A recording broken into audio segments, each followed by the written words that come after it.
This video is going to be an intro into the Civil War.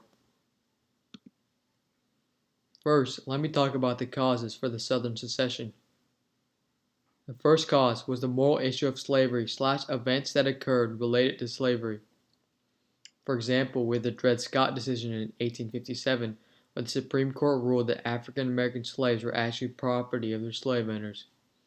Then we have John Brown's raid on Harper's Ferry in 1859, which greatly angered the Southerners, and we have Uncle Tom's Cabin, which showcased the absolute horrors of slavery. The second cause was that the South did not have a strong sense of nationalism. This can be clearly seen in the nullification crisis, where South Carolina threatened to secede from the Union for the very first time. The third cause was economics. The South thought that the federal government had been unfair to them in terms of taxes. For example, with the Tariff of 1828, otherwise known as the Tariff of Abominations. A fourth cause was that there was no strong sense of leadership in the late 1850s. Both Henry Clay and Daniel Webster had died at that point, and Clay was basically the glue holding the Union together. You may recall that he wrote the Missouri Compromise of 1820 and the Compromise of 1850.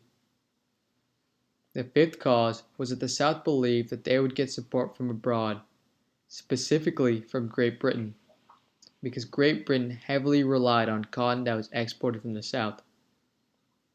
And the final cause was that Lincoln was elected as president. The South saw him as a man who would take away their slaves. Now, what was the response to the Southern secession? Well, Lincoln tried to hold the Union together. He stated he would not interfere with the institution of slavery where it already existed.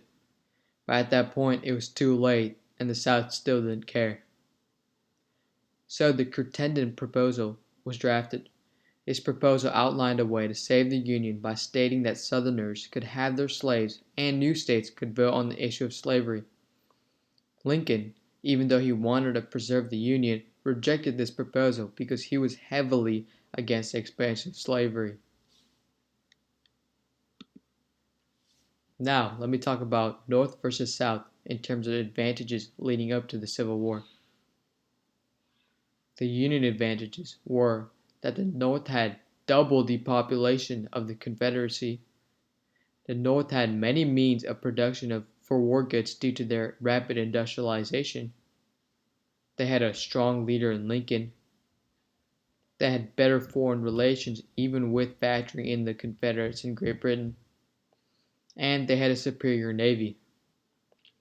Some of the Confederate advantages were that they had strategic positioning since they were mostly on the defensive.